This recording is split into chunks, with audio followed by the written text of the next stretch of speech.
Nous poursuivons la lecture de la lettre écarlate.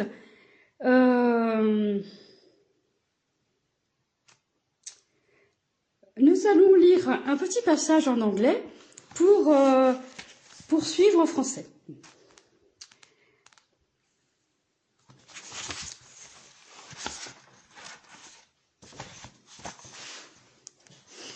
Donc c'est à moi de lire. Oui. On the night of February the 3rd, 1850, Nathaniel Hawthorne read the ending of the Scarlet Letter, a romance which he had just finished writing to his wife. It broke her heart and sent her to bed with a grievous headache. He wrote jubilantly to a friend the next day, which I look upon as a triumph, success, judging from its effect. He continued, I may calculate on what boulders call a 10 strike after 5 years of patient, unrewarded literary effort. Hawthorne seemed about to win fame and fortune. He was almost 46 years old, and as the uncharacteristic exclamation point in his later reveal, feverishly excited at the prospect. That's the introduction. Page 7. Yeah. It's on the night. No, it's just that we wanted to read the text the way it was read. It's the way it was read. No, it's on the night of February the 3rd, 1815, Nathaniel Hawthorne read the ending of the Scarlet Letter. That's the way you read.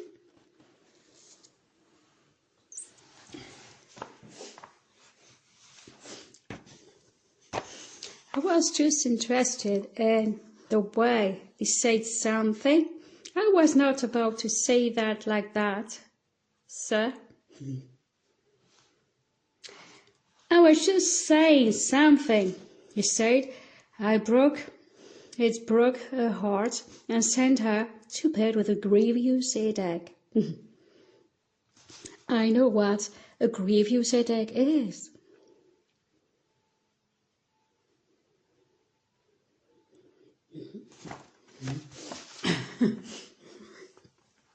Let's read the text again. No, thank you. On the night of February the 3rd, 1850, Nathaniel Hawthorne read the ending of the Scarlet Letter, a romance which had just finished writing to his wife. It broke her heart and sent her to bed with a grievous headache. You cannot read the text in English. No, they can read the text in English. Why not? Maybe. Hey, madame, yeah, you're the Scarlet Letter in that case.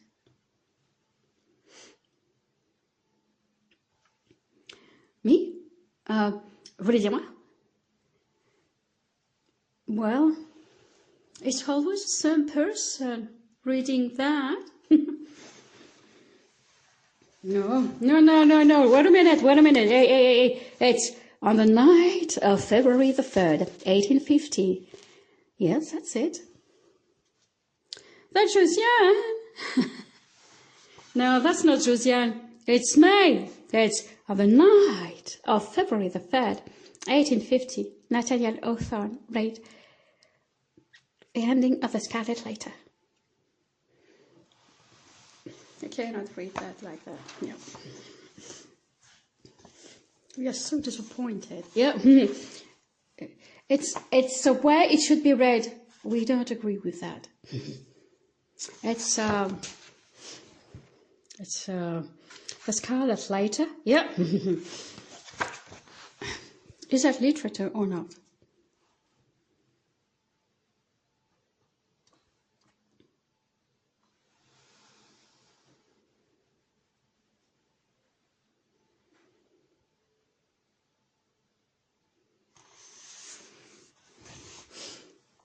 Yeah.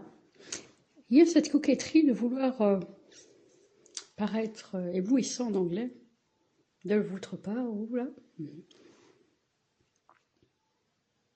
Non, c'est faux.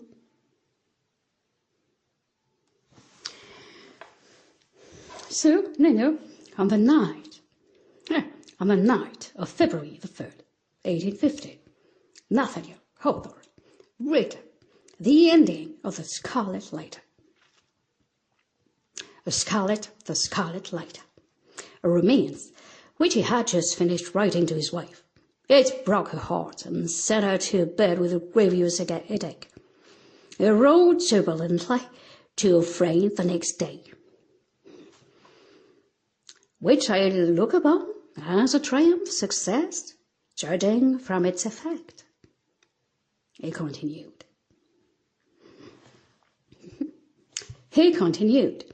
I may calculate on what bowlers call the teen strike.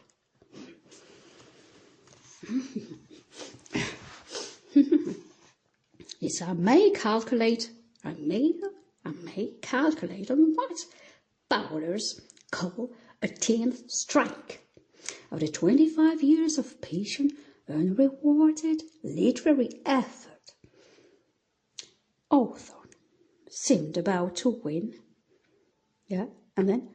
Seemed about to win fame and fortune. He was almost 46 years old, and as the uncharacteristic exclamation points in his letter reveal feverishly,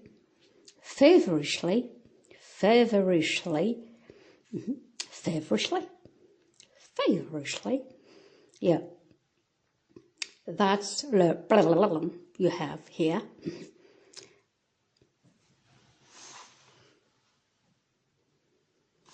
Oh my goodness! C'est pas non. Feverishly excited at the prospect. Well, yeah, why not, yeah?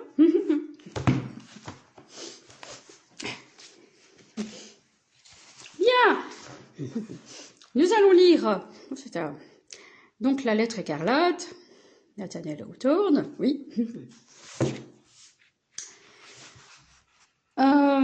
C'est le premier chapitre, c'est un début de roman que nous allons lire, La porte de la prison, oui. Donc, édition Flammarion, Gallimard Flammarion, oui.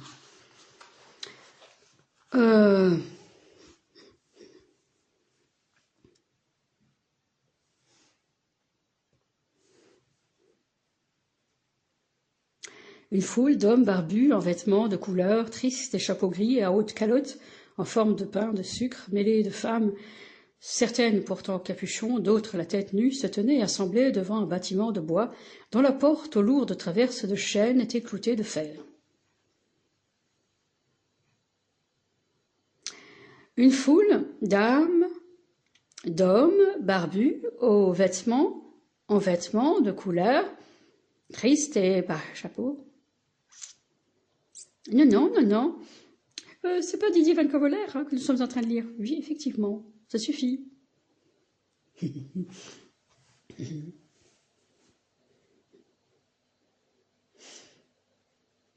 Monsieur, une foule d'hommes barbus en vêtements de couleur. Non, je suis désolée, mais que se passe-t-il? Il s'empare de ce roman.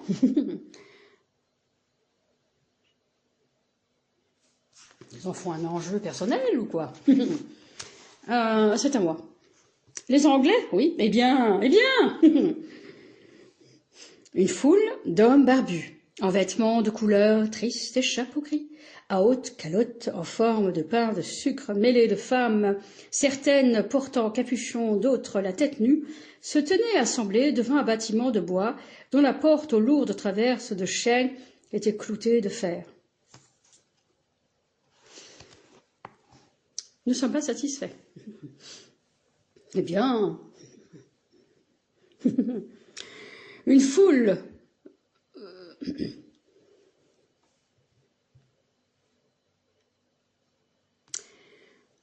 d'hommes barbus en vêtements de couleur, tristes et chapeaux gris. Une foule d'hommes barbus en vêtements de couleur triste et chapeau gris.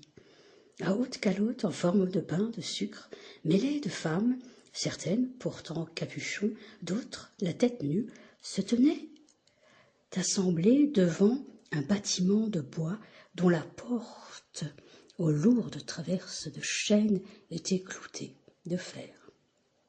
Quel que soit le royaume d'utopie qu'il est à l'origine projeté de construire, en vue de la vertu et du bonheur des hommes, les fondateurs d'une colonie ont invariablement dû placer au premier rang de leurs obligations en pratique la nécessité d'allouer à un cimetière un morceau de terrain vierge où ils allaient bâtir et un autre morceau à l'emplacement d'une prison.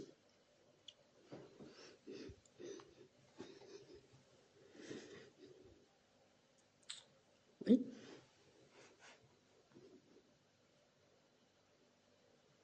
De l'utilité des ennemis, monsieur, oui.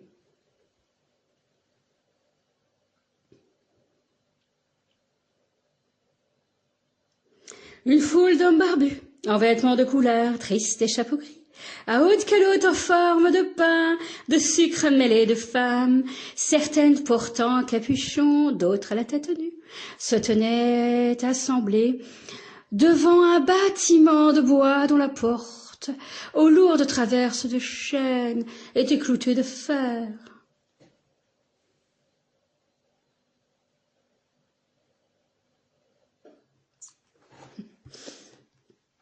Quel que soit le royaume d'utopie qu'ils aient à l'origine projeté de construire en vue de la vertu et du bonheur des hommes, les fondateurs d'une colonie ont invariablement dû placer au premier rang de leurs obligations pratiques la nécessité d'allouer à un cimetière un morceau de terrain vierge où ils allaient bâtir et un autre morceau à l'emplacement d'une prison. En conséquence de cette règle, on peut être assuré que les ancêtres de Boston ont construit la première prison de leur ville dans le voisinage de Cornhill, avec tout autant d'avant-goût qu'ils creusèrent dans le lotissement d'Isaac Johnson. Cette première tombe autour de laquelle devaient venir se grouper ensuite toutes les tombes du cimetière de King's Chapel.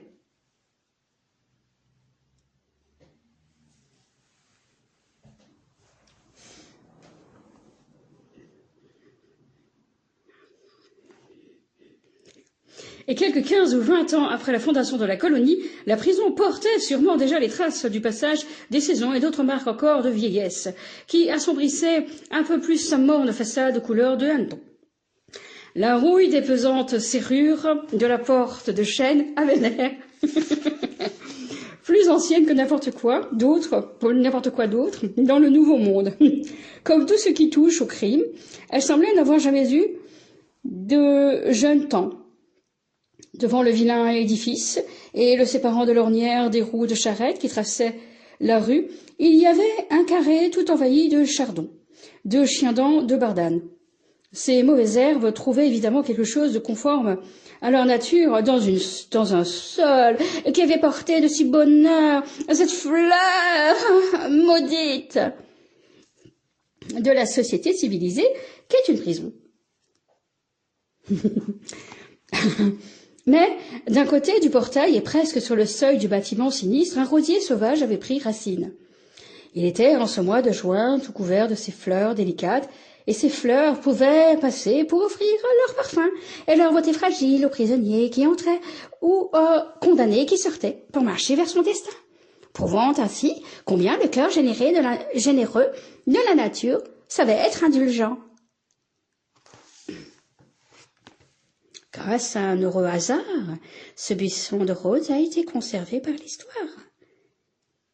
Mais a-t-il simplement survécu à l'austère vieille végétation sauvage, aux pins et aux chênes, gigantesques depuis si longtemps abattus, qu'il aurait ombragé à sa naissance, ou jaillit-il comme certaines autorités le donnent à croire, sous le pas de la sainte Anne Hutchinson, alors qu'elle franchissait la porte de la prison? Nous ne prendrons pas sur nous d'en décider.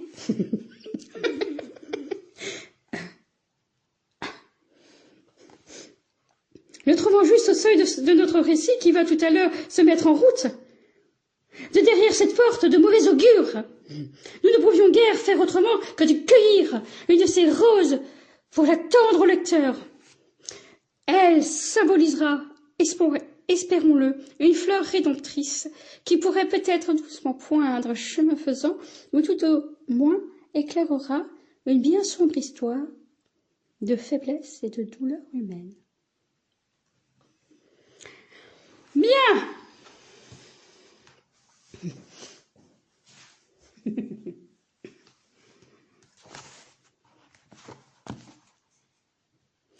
Vous vouliez lire en anglais? C'est ça. Eh bien, cette lettre écarlate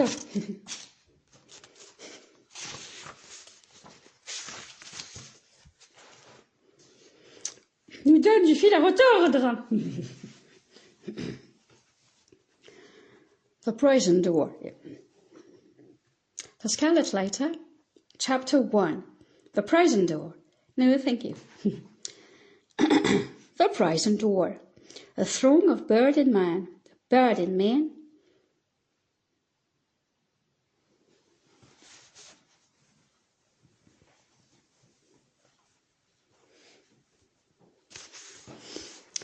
A throng of burdened men in sad-colored garments and grey steeple-crowned hats, intermixed with women, some wearing hoods and other bareheaded, was assembled in front of a wooden edifice, the door of which was heavily timbered with oak and studded with iron spikes.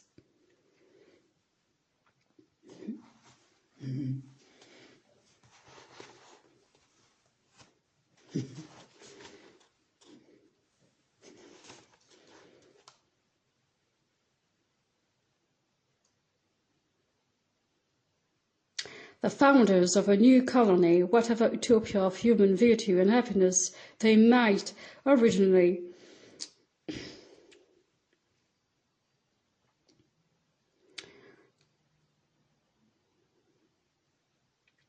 project, have invariably recognized it among their earliest practical necessities to allot a portion of the virgin soul as a cemetery. You cannot read that.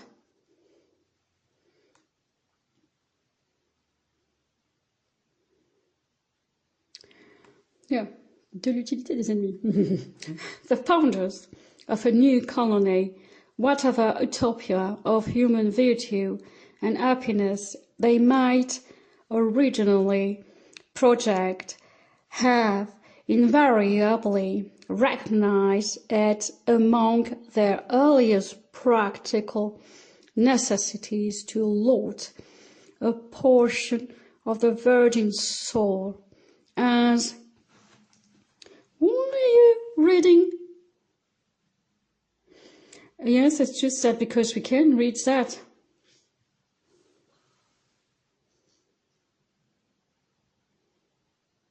So you cannot.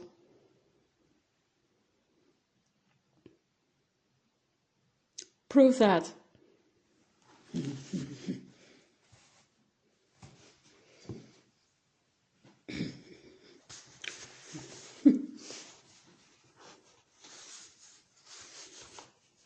The founder of a new colony, whatever utopia of human virtue and happiness they might originally project. No, thank you.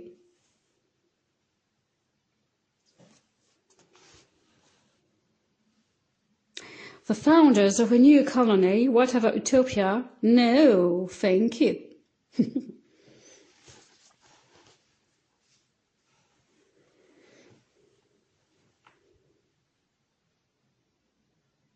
It's me. I should read that. So you shouldn't.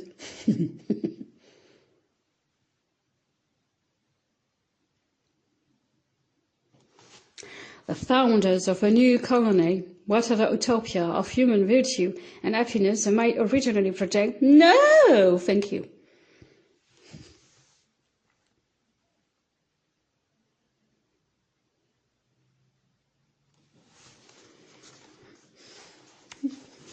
The founders of a new colony, whatever utopia of human virtue and happiness they might originally project have invariably recognized it among their earliest practical necessities to allot a portion of the virgin soil as a cemetery and another portion at the site of the prison.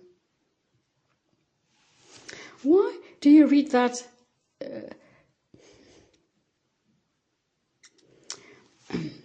In accordance with this rule? No.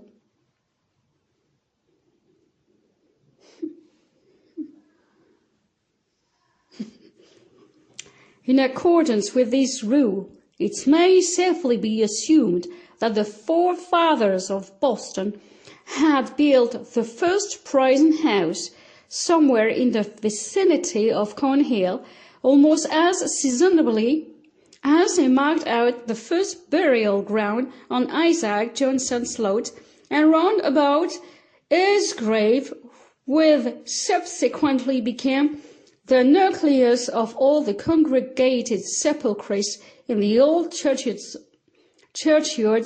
of King's Chapel.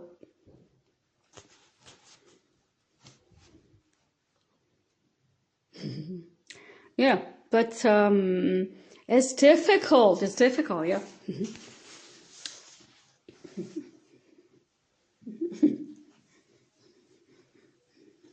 Yeah.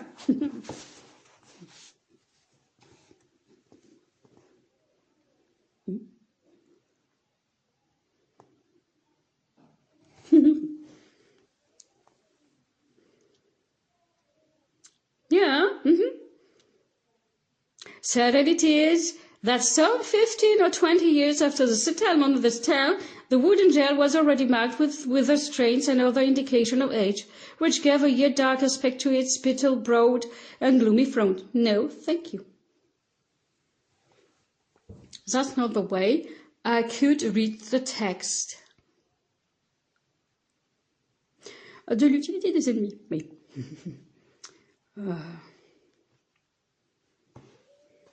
Je dois dire que vous aviez été complètement, Monsieur Perrin, oui, avec votre clic, vous avez été complètement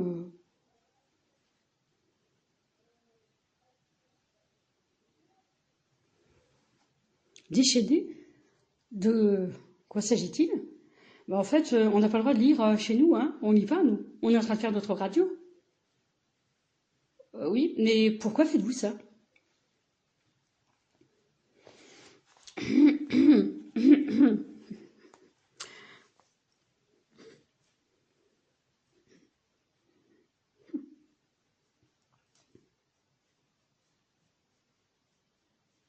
Vous ne pouvez pas lire, hein. Vous.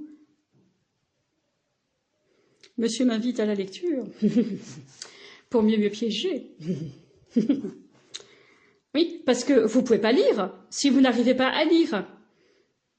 Nous avons déjà réussi à lire ce texte, bien sûr, oui, oui.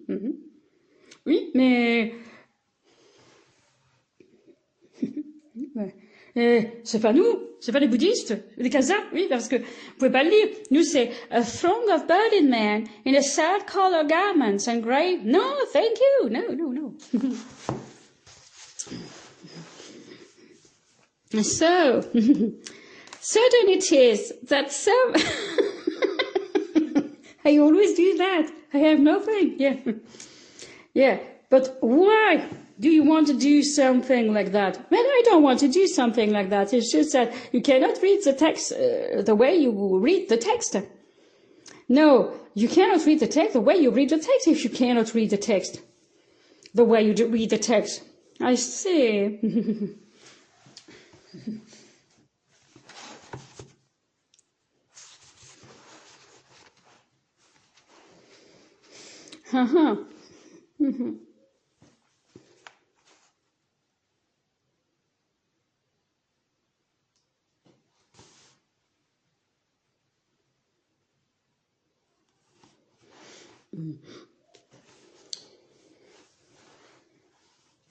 It's really difficult with all these people around. Yeah, but that's awful. Yeah.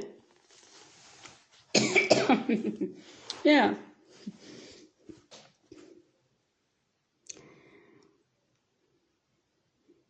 A throng of burning men. No. A throng of burning men. No. A throng of burning men. No. A throng of burning men. No. Why should you need that? Well, that's a Scarlet Letter.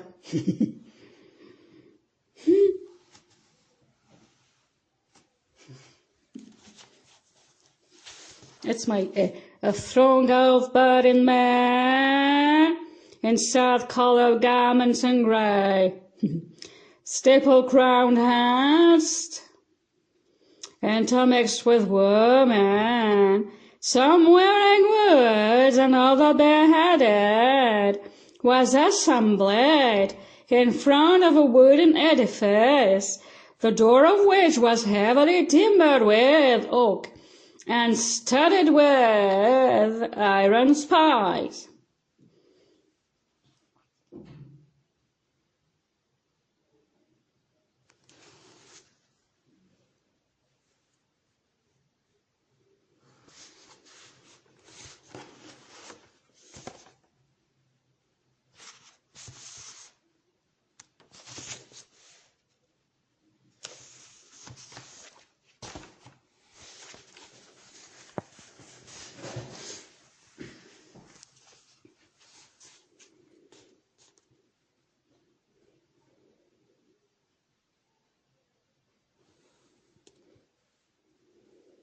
And why not? Why don't you do that?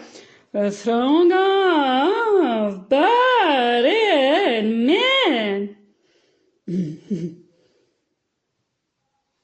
in sad-coloured garments and grey, stipple-crowned hats,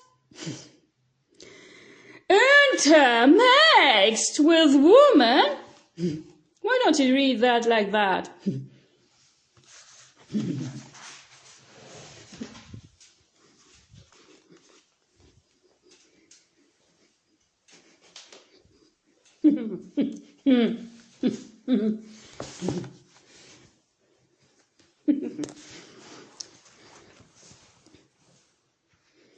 It's not bad, but it's a throng of burning men in sad-coloured garments and grey stipple-crowned hats, intermixed with women, some wearing hoods and other bareheaded, was assembled in front of a wooden edifice, the door of which was heavily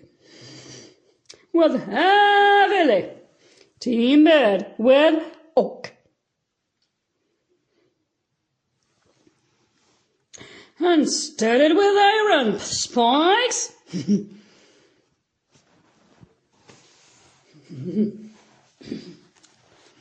No, you can. Well, in that case, well.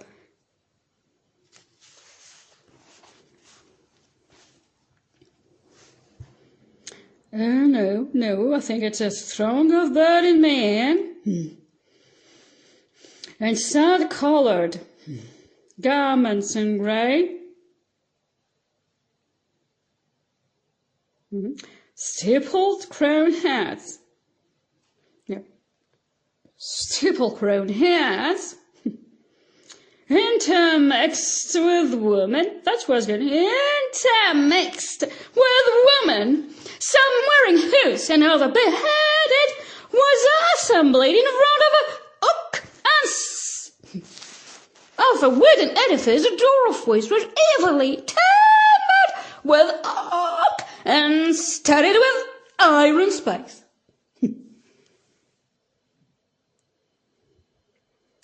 No.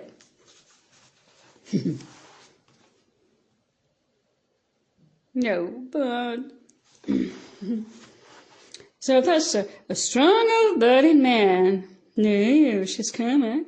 That's a strong of burning man. No, a strong of burning man. A strong of budding men in sad color garments and grey, stable-grown heads intermixed. It's intermixed with women, some wearing hoods and other bareheaded, was assembled in front of a wooden edifice, the door of which was heavily timbered with oak and studded with iron spikes.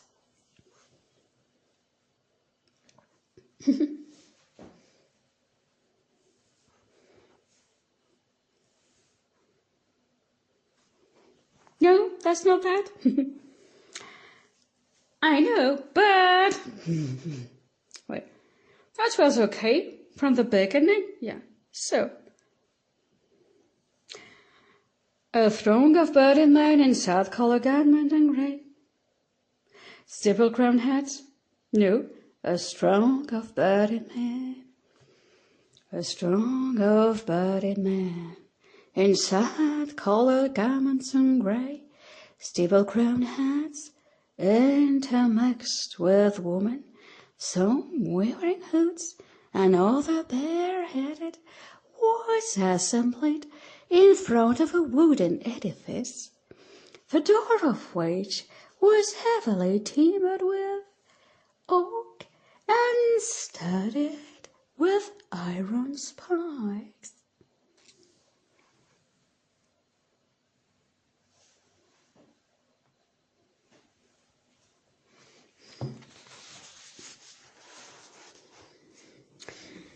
So go on reading the way you read, sir.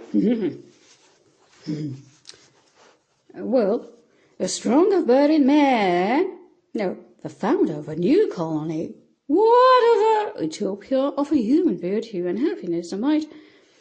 Why can't you read that? Because it's the founders of a new colony. Yeah, that's the founders of a new colony. That's good.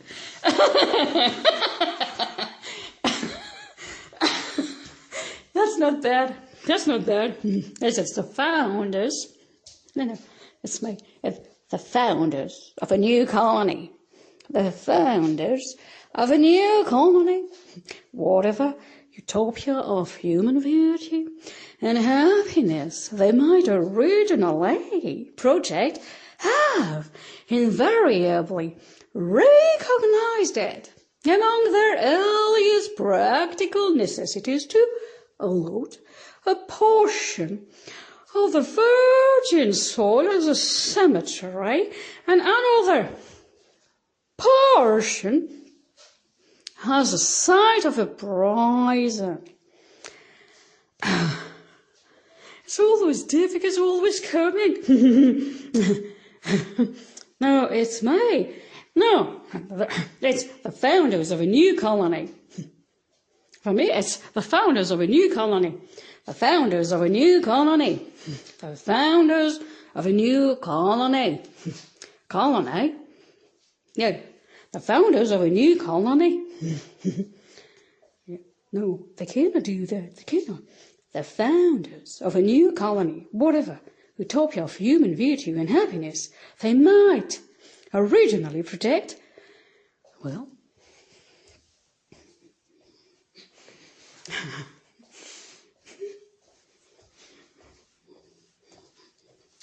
wait a minute, it's me. It's the founders of a new colony, whatever utopia of human virtue and happiness they might originally protect. No, thank you, that's not that. Yeah.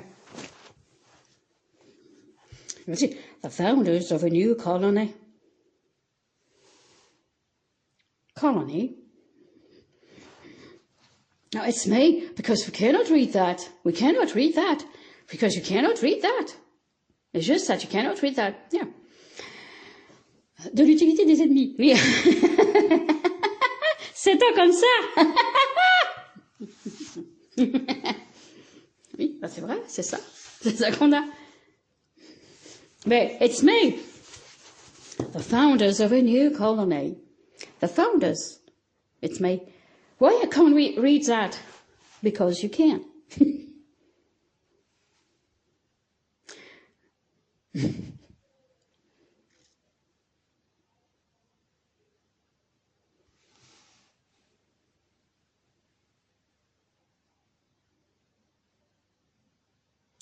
It's just that, no, the founders of a new colony. What a utopia of human virtue.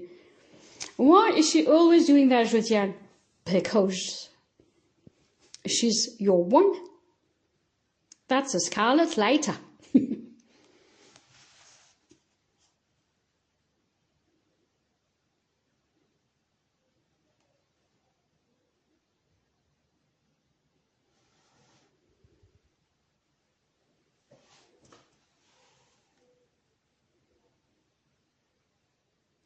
In that case, read it. Yeah. The founders of a new colony. Whatever utopia of human virtue and happiness they might originally protect.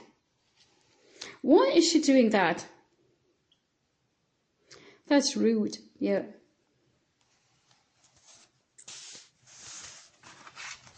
That's really ugly, the way she did that. Josiane.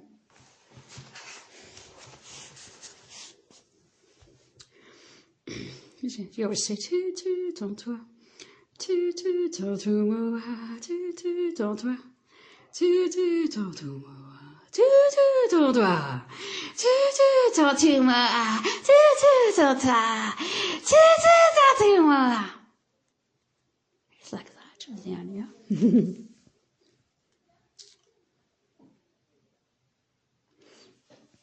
The founders of a new colony, yeah?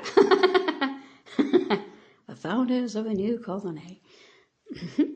Whatever utopia of human virtue, whatever utopia of human virtue, and happiness they might originally project, and happiness they might originally project, have invariably recognized it among their earliest practical necessity. Invariably recognize it among their earliest practical necessities. To allot a portion of the virgin soul. And to allot a portion of the virgin soul as a cemetery. As a cemetery.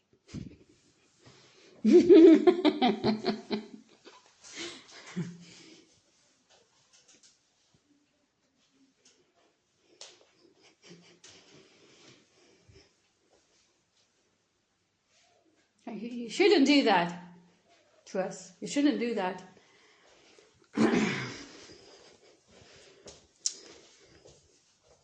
The founders of a new colony, whatever utopia of human virtue and happiness they might originally project, have invariably recognized it among the earliest practical necessities to allot a portion of the virgin soul as a cemetery and another portion at the site of a prison. We don't want to walk. Yeah. Why do you want to do that? Yeah.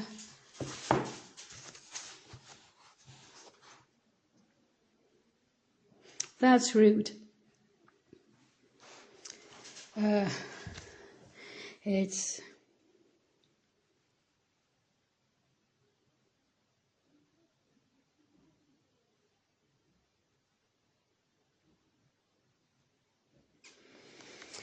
so yeah. Yeah.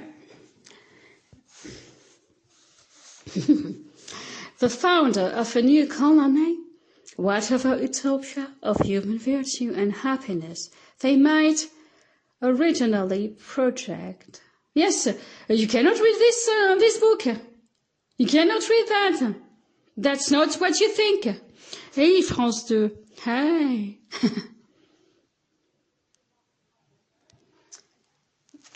You cannot. So, the word cannot or...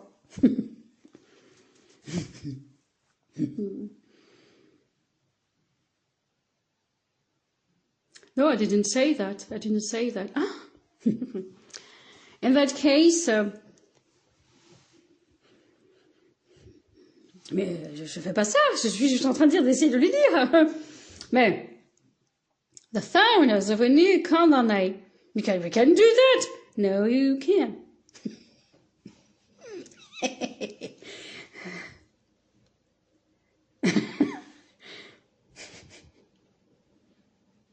You cannot do that.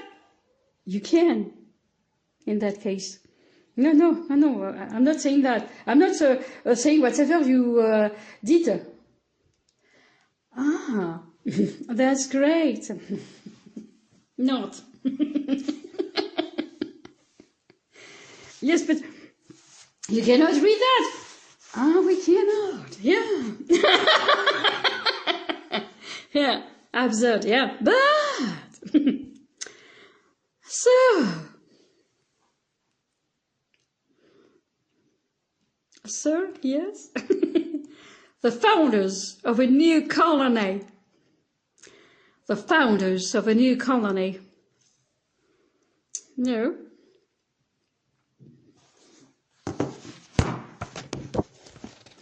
The founders of a new colony. What of a utopia of human virtue? No. No? So?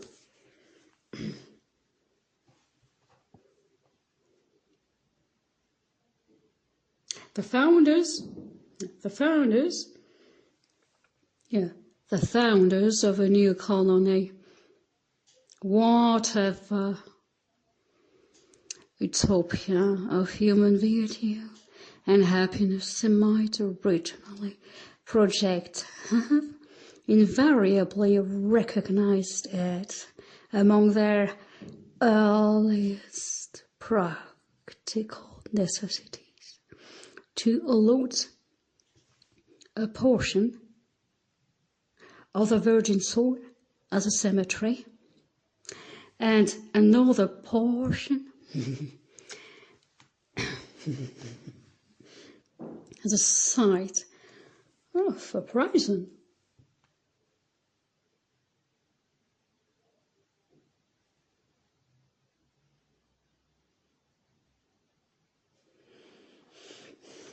In accordance with this rule, it's me. Selfly be assumed that the forefathers of Boston had built the first prison house somewhere in the vicinity of Cornhill, almost as seasonably as they marked out the first burial ground on Isaac ينصر اليهوديين يا اليهوديين.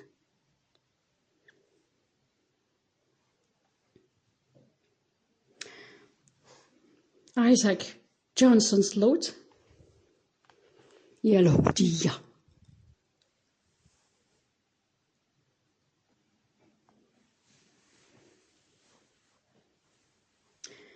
يا تاع الترك يا اليهودية. De l'utilité des ennemis. Nous avons la Turque encore.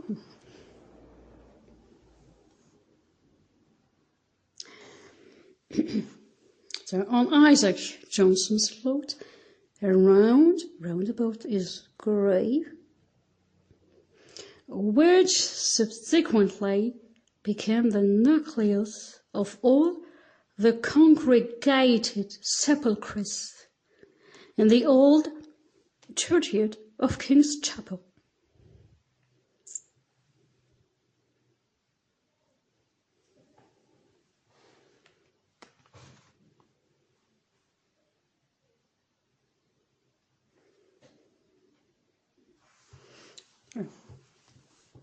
Certain it is that some 15 or 20 years after the settlement, sir. Well, I'm reading that the way I can read. Please read it the way you cannot read in that case.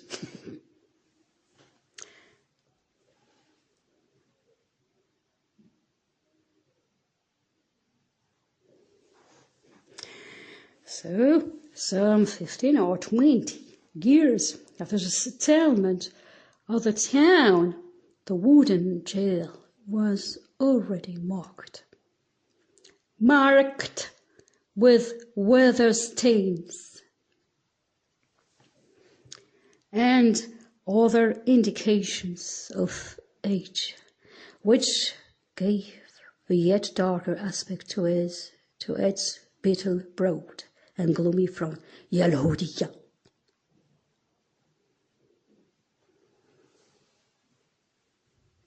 C'est à vous que je parle.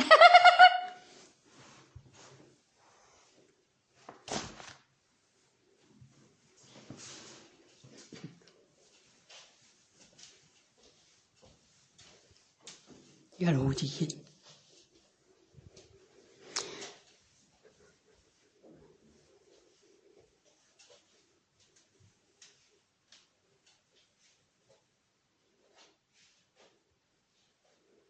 Pensez que c'est l'extrait d'un théâtre jordanien? Non. Syrien? Non. Égyptien? Non. Ça m'étonnerait.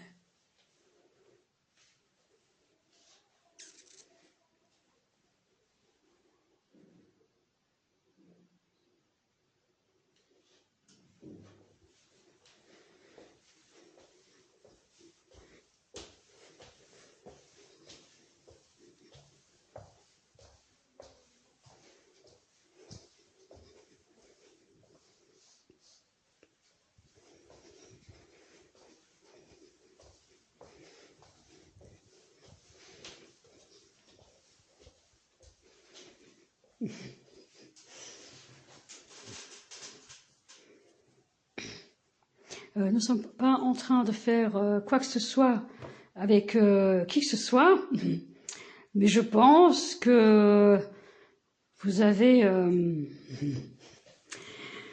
eu une idée un peu étrange de la Hollande.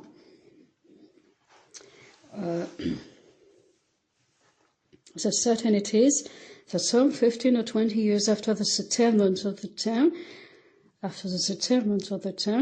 the wooden jail was already marked with weather stains and other indications of age, which gave a yet darker aspect to his bitter, broad and gloomy front. Je comprends pas ce que vous êtes en train de dire. The rest on the ponderous ironwork of its oaken door looked more antique. Yalhodiya. Mais شوف الهودية أخي الهودية. شوف يالهودية. Une trêve de juive.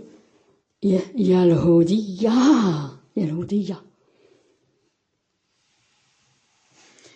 C'est la grande découverte de vos savoirs juifs tout autour à Mulhouse. Yalhodiyin. The Scarlet Letter, Nathaniel Hawthorne. Thank you.